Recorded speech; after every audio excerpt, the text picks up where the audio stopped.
Tonight, I just wanna take you high. Throw your hands up in the sky. Let's set this party on fire. Put your pinky rings up to the moon. Girls. What can you tell me about teaching international students? I think when teaching international classes, you get people from different backgrounds that suddenly are put together in one group. Everyone has to adapt, and including me. And I think one of the things that is most noticeable when you work with international students is that in the Netherlands, the power distance is very, very low. So I like to keep things informal and very Dutch in that way. Students who are from Asia, they are used to the teacher being very kind of a figurehead, and I don't see myself that way. I teach English, and so what does tend to happen, for example, is that without looking at the name of a student, I can tell where they're from, because people make certain mistakes based on where they're from. If you're from Russia, you might have a huge problem with using the word "the," because they don't in Russian. They're stereotypes, aren't they? And they're, as stereotypes, they are partially true, because that's why the stereotypes exist in the first place. But you'll also quickly realize that, not many of it is. If I had a stereotype about Italian people, it would be that they're quite passionate and extroverted, but the Italian people I have in my class are all very shy. So who knows? What can you tell about you teaching international students? These are subtle differences between, let's say, regular Dutch students and foreign students. Most of the foreign students have to accompany they're not used to having teachers being more kind of a coach than a real teacher. So, for example, when I had this Spanish student, and she was really amazed.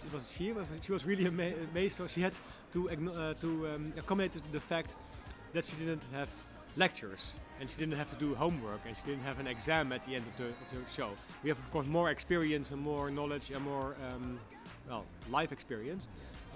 But we don't know all the answers. I think we had to, of course, it was always around 6 in the afternoon, 5:30, 6 o'clock. So we were always having dinner or cookies, pasta and stuff like that. And she was really amazed that it was normal to eat during class. Apart from being a professional group of students slash teachers slash coaches, we also like to have a social program. So we go drinking beer together, lots of beer. And of course we as teachers try to be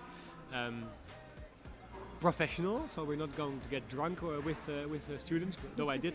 Have you experienced any stereotype as true? I'm not sure about stereotype, but there are two things. I have two students that kind of have kind of stereotype. So there's one girl from East Europe.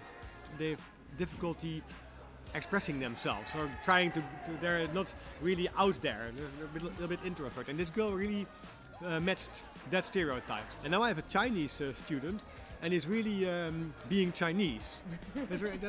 That's interesting. But he's also okay, no, like that. And even if he doesn't hear you or understand you, he's like so being very polite and always saying yes, of course. I think there's a lot to say about international students because, not specifically anecdotes, but I think in general it's really nice to work in a classroom with people from a variety of nationalities. I think they can learn a lot from each other. And have you experienced any stereotype that you've said, okay, this is so true about one specific nationality, like Spanish are late or Chinese work really hard?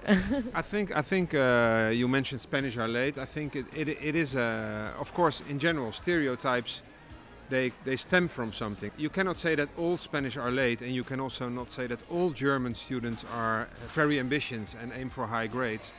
But I think in general you can say that they, when it comes to being on time or achieving for the best result, there is some truth in stereotypes, because actually I think the most Germans actually do prefer to get very high grades, and also a lot of people from Italy or Spain or from the more Mediterranean countries, they have a different concept of time. So have you noticed how cultures clash in the groups? Sometimes you have this because, for instance, I can give you a few examples. For instance, once we had a group of Dutch female students, and they had to work with a guy from Asia in a project, and they had to work together. And normally, if they work together, you will divide the tasks and to make it more easy to accomplish the tasks. But in this specific group, it was a real problem because the male student from Asia was not really used to the fact that women were also given an equal role in a project. So he was really trying to take full control over the group work. So this was a bit awkward and also a bit painful. So we, to solve this problem, we had to have a few sit-downs with the group and with me as a teacher to actually discuss this matter. And then it turned out fine in the end. But in general, it's really great to also see this happening because they can learn so much from each other.